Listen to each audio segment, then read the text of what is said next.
Hello. I made actually a dairy. It's a raw milk dairy, just to say that, because that's what I'm going to talk about is real milk, which I consider raw milk to be the only real milk. So here's the history. Milk is the most assaulted product, maybe, or at least there's nothing been damaged more terribly than milk in this country, and it's been happening for maybe a century. I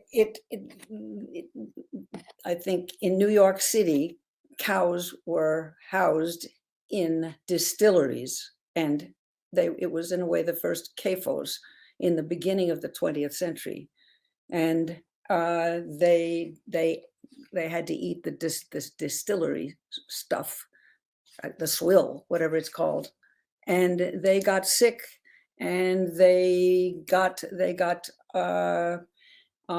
consumption. And so milk was given the reputation of being a dangerous substance. So exactly what are the dates of the beginning of pasteurizing? Pasteurizing was beginning to be done, and pasteurizing destroys the proteins in milk. It isn't as terrible, however, as homogenizing, which more than destroys the fat in order to make it stay suspended in the milk. The fat under homogenization is it's put through tiny tubules. I'm not sure what they're made of, but they are very tiny, and it is forced through under great pressure, and the molecules that come out cease to be the fat molecules that our bodies have known about. They are smaller and jagged, and it's my view, and I think other people as well, that homogenization is what started heart disease in America. This country didn't have heart disease. There were no heart doctors when, I'm going to forget his name, but the heart doctor that treated Eisenhower, when he was thinking of being a heart doctor, and that was a novelty. There were just none. So, but with the advent of homogenization, heart disease began. So the farm that used to produce milk, and that still does with people who know what's good for everybody, is the family farm. The family farm had almost always a cow at the center of it, a milking cow. It wasn't considered really a dairy until farms were just cows, and that happened. I don't know. It became more common toward the middle of the 20th century. But the way to have milk in its good, best form is to have it straight from the cow into the bottle, as in the way that is possible with the family farm. And that is because with just, let's say, between 1 and 6 cows, they can be hand milked. They can be hand pulled, as it's called.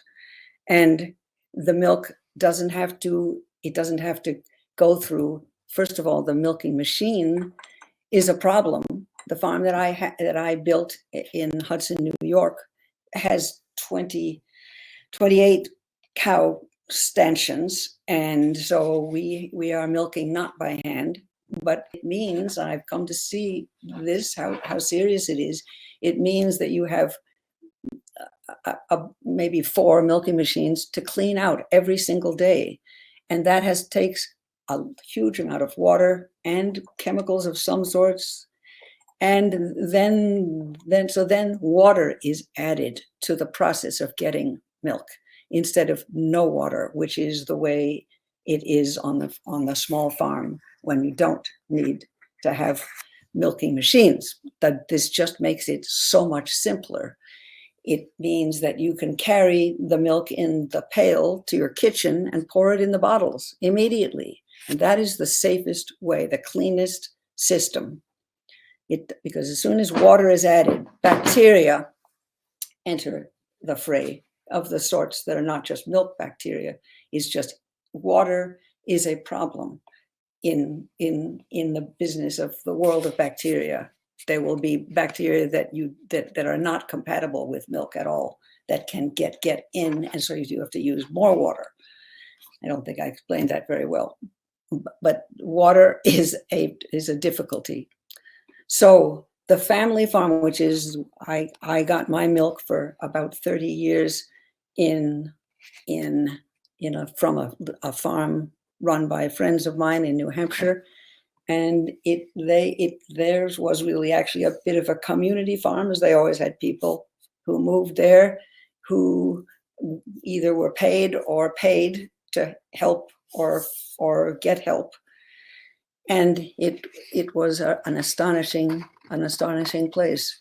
And it is disappearing right now, unfortunately. But I got my raw milk from that farm for years. So I built this dairy in Hudson because I wanted to make a point of raw milk. I wanted to join the raw milk fray because it's such a big difference. And raw meaning not pasteurized, but it also means not homogenized. So you operate your dairy, Churchdown Dairy, in New York, in the Hudson Valley. Yes. And what are the laws locally, and how does that compare to around the country? Yeah, great. There you go. Laws. Oh my gosh, the laws. Raw milk has different legal status in every single state, and it looks as if it's just being run by an individual state. It's illegal. It's completely illegal in many states, but it is legal and can be bought in stores, in retail stores in other states, and New Hampshire happens to be one of them. And so there is a war. There's a war on milk. So among the terrible things that are done to milk is that it is taken from each farm and put in a tanker. I have come to understand that is a mistake all by itself, because the integrity of the milk from that particular farm is destroyed. It ceases to be that farm's milk, and so then I can understand why they feel they have to pasteurize it. Why do they homogenize it? They have to pasteurize it, they feel, because they don't know they don't know the quality of every single farmer. So why did they homogenize it, by the way? That's an issue that is hardly talked about at all as the trouble that it is. I think it's partly because they don't want to have to shake the milk that comes out of the truck. Because if you want to get some of the fat as well as the milk, you have to shake the bottle, as some of you will know, and either remember or still are doing it. So homogenizing it came in order to make it not necessary, I think, to shake anything, but really beyond that, it was to steal the cream, because the cream was more valuable than the milk. So that was the underlying thing. It was a pure money thing, and people are not aware of that, and that it is a health disaster. So now everybody wants some other kind of milk, cashew milk and etc. All these other milks, and it's reasonable for people to have turned away from the cow's milk that is sold in supermarkets.